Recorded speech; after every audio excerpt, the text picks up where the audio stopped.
It's the end of course, the year is gradually winding down, and people like to give gifts. People like to spread joy, like what we learned from the last segment.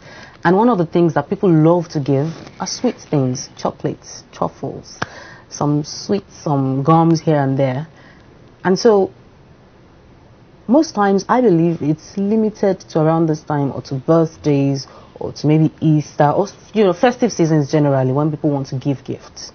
Somebody took it upon himself, like they say in the movie Merlin, that the destiny of a particular kingdom rested on his shoulder. He thought, let me create a chocolate factory, and he's been making this thing for years.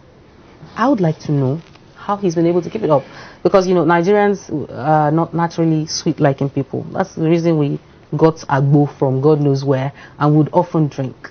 So we have Mr. Jare Jare Bolumole here with us this morning. He'll be talking to us about his chocolate business and how it's moving. Good morning. It's great to have you. Good morning. It's good to have you on the show. Thank you so much. Thanks for having me. So with that first major challenge, did you have that in mind when you thought of, starting a chocolate business?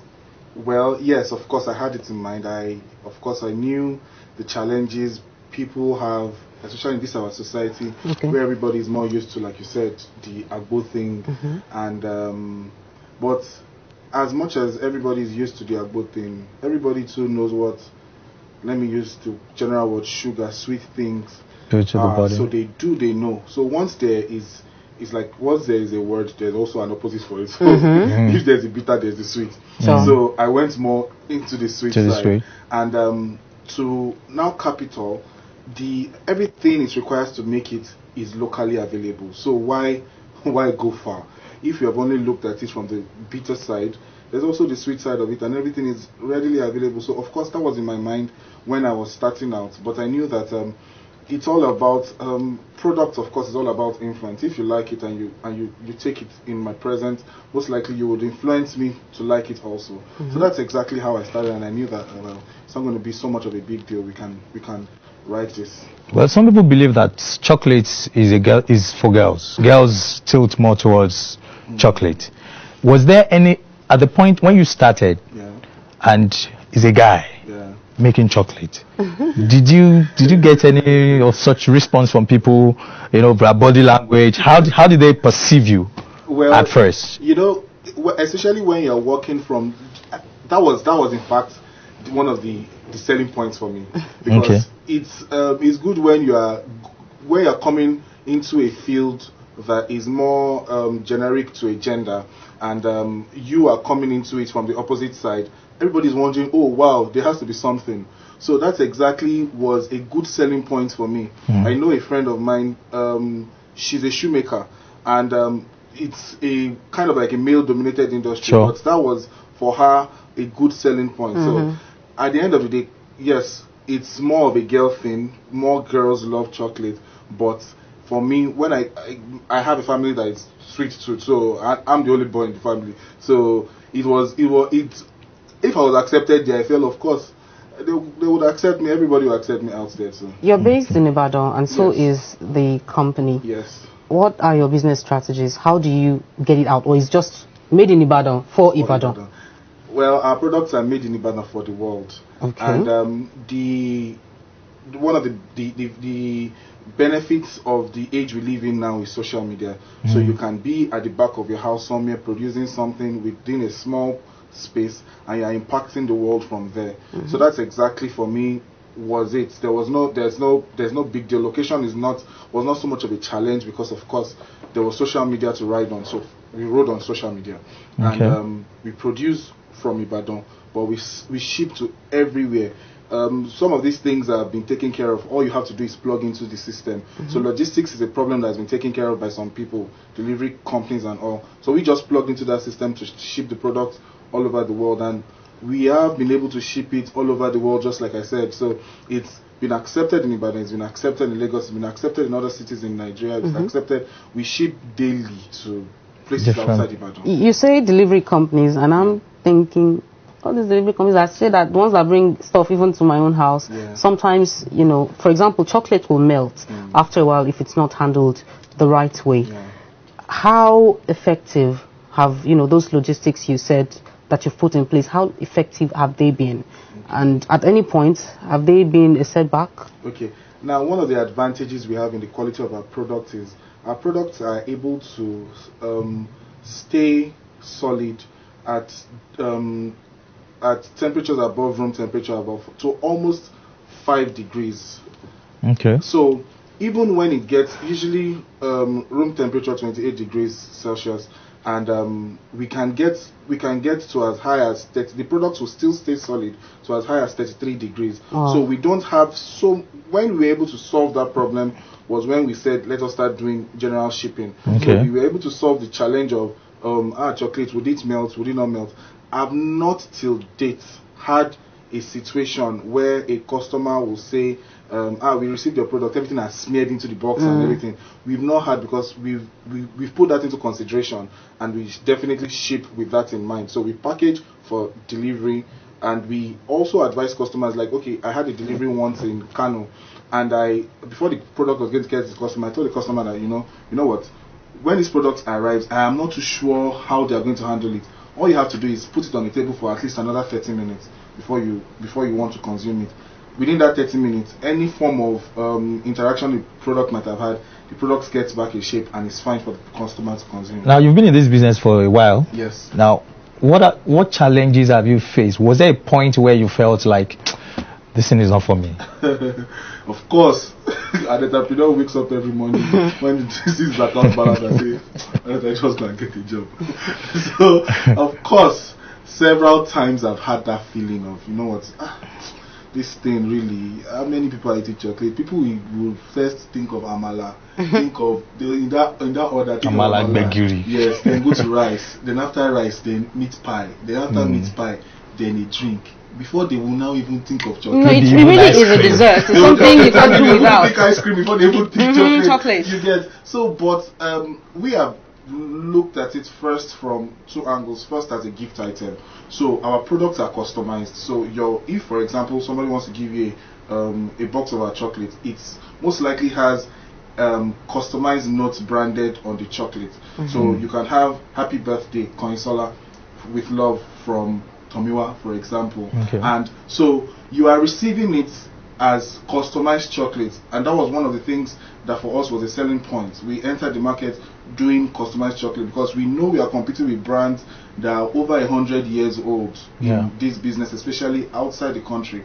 So we entered into that market with that in mind, and we were able to saturate. So going from the gift market perspective, we package as gift and sell as gift to people that want to order. Most of the time we have people that are not even consuming our chocolates making orders, so they order for somebody else to get on his birthday, to get on an anniversary and stuff like that. So that was one of the ways we meandered the market and entered and penetrated the market. We're talking about the low moment. Yes. I want you to give us a scenario. Okay, so one I can remember precisely in September. Yeah, September.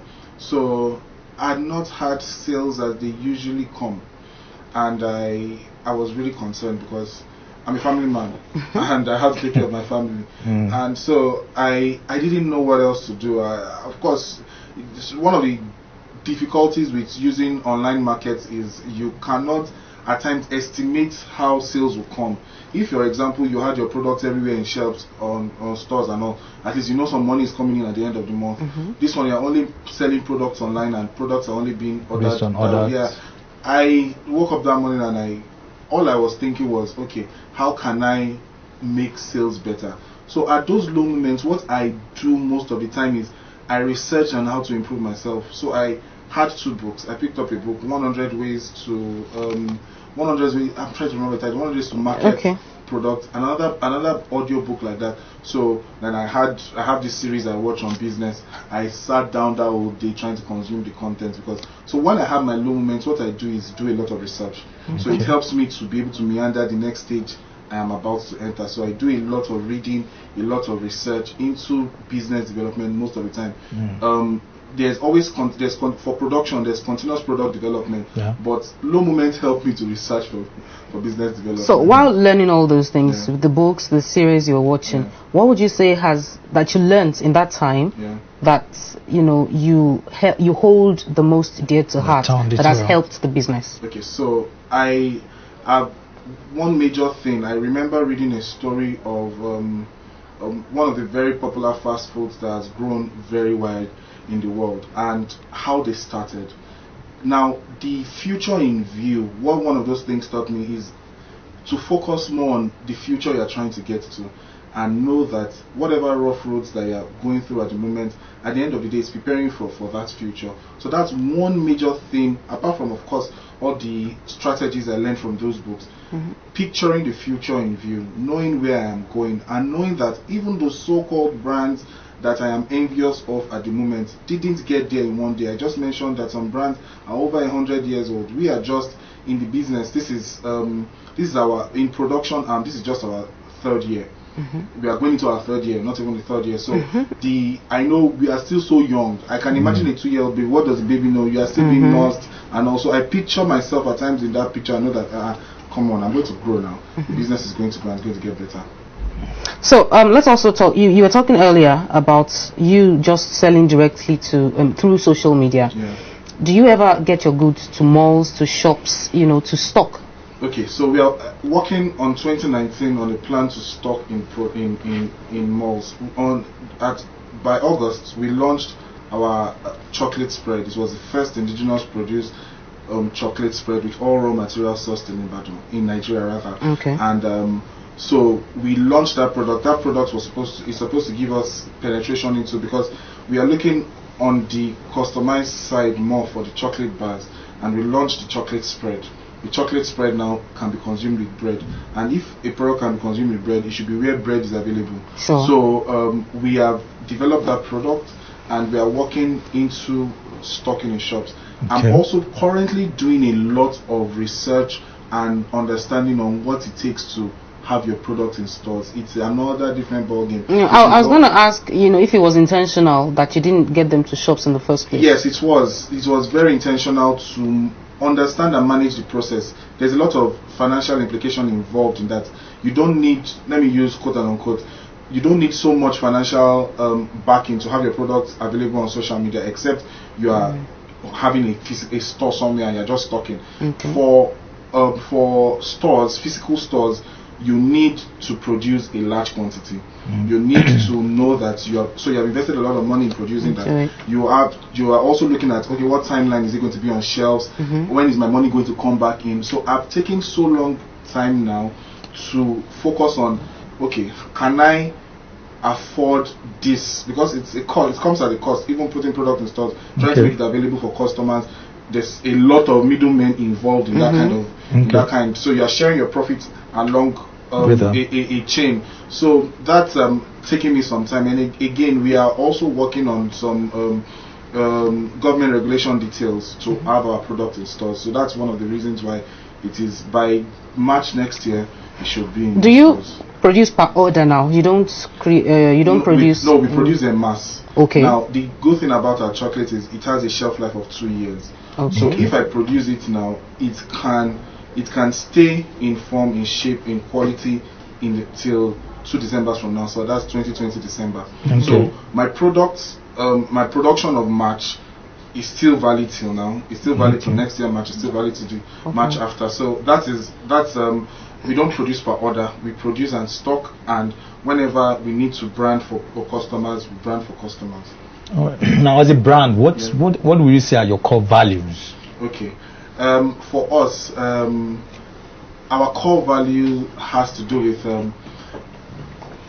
getting the customers what they deserve. First of all, in terms of quality of product. Okay.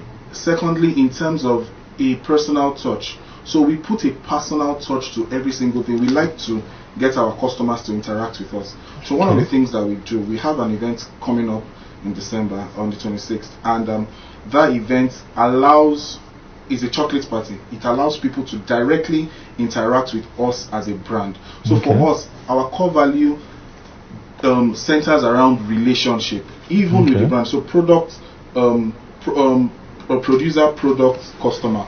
We are trying to merge that gap and bridge the gap such that the customer is feeling like he's involved in the production, in the product, and in the production. So it's not just interacting in terms of product, he's interacting also in terms of the relationship he has directly with the brand. So that's one of the, it's very core to us that our product, our customers rather, can directly interact with us. The event you're talking about, is this the first time you're holding it? No, this is actually the 7th time. So how has it helped in the past? So when I started the Choc Boy brand, we were, I just finished from the university, and back then I was doing imported chocolate brands and selling it for as gift items for Valentine's, for Christmas, for birthdays and all. So immediately after I was leaving school, I finished from the University of Ibadan. I was like, I was already popular in UI at that time. I was like, no, this thing has, people need to know me in Ibadan.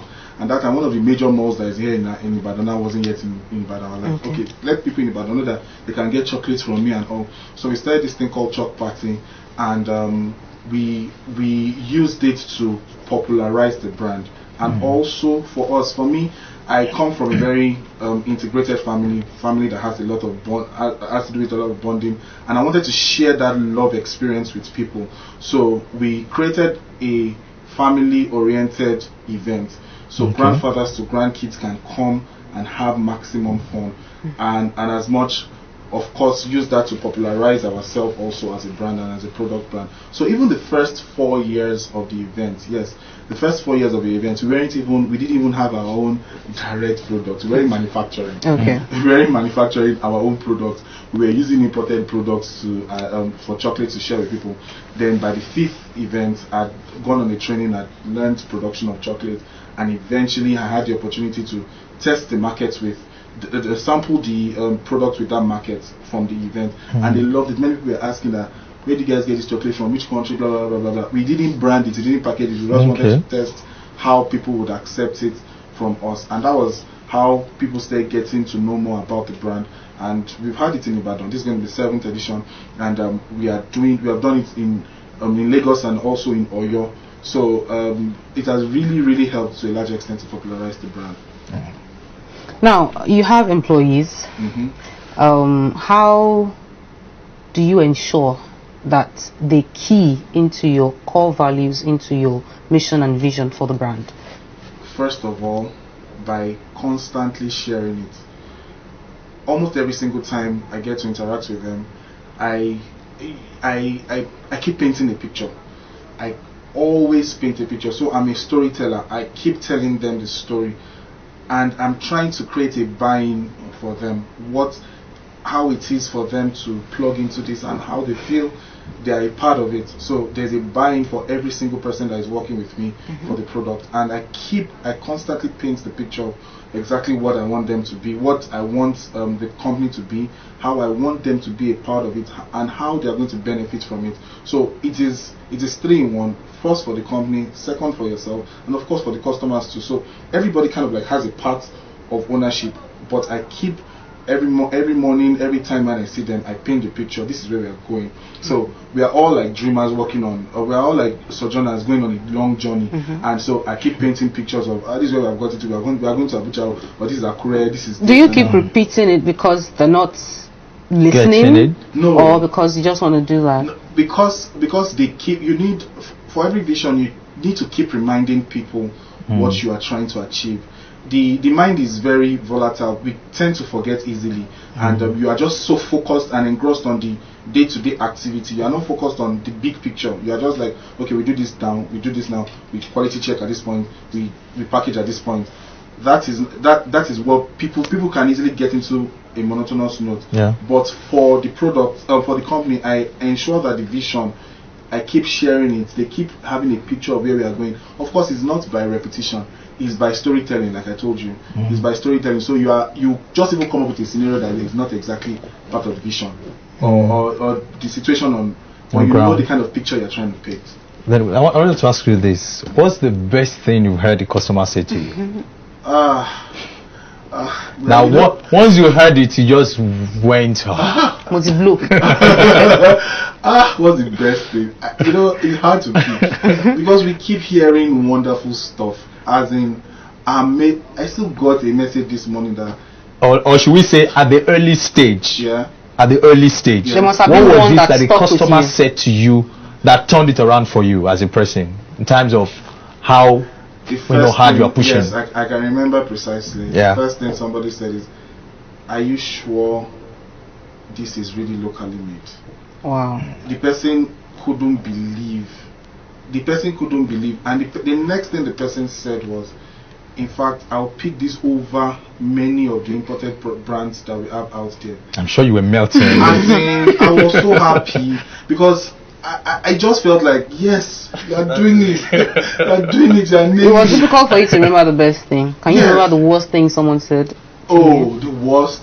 I'm sure that will come faster than Easy. the other one. Who told you? Not the worst thing, but not because you're sweet. How did the people say anything terrible? Well, thank you so much, Mr. Thank you so much for coming. It's been Yeah. amazing having you, and wish you all the best. Thank you very much. And I can't say chocolates. Okay. This is me. I am chocolate. I'm the No, you're not. You're the Choc Boy. You are Choc Boy. Yeah. Chocolate bars now, or the spread. You should have told me to come for this. All right, it's been amazing having you, and it's been amazing having you at the other end of the camera there. Thank you so much for being a part of the show. From me, till next time. It's been a wonderful time on the show as usual, and of course we've set your weekend on a very beautiful mood this morning, and of course it's Christmas like we said, so enjoy your week, and don't forget Christmas is all about love. Share the love, really.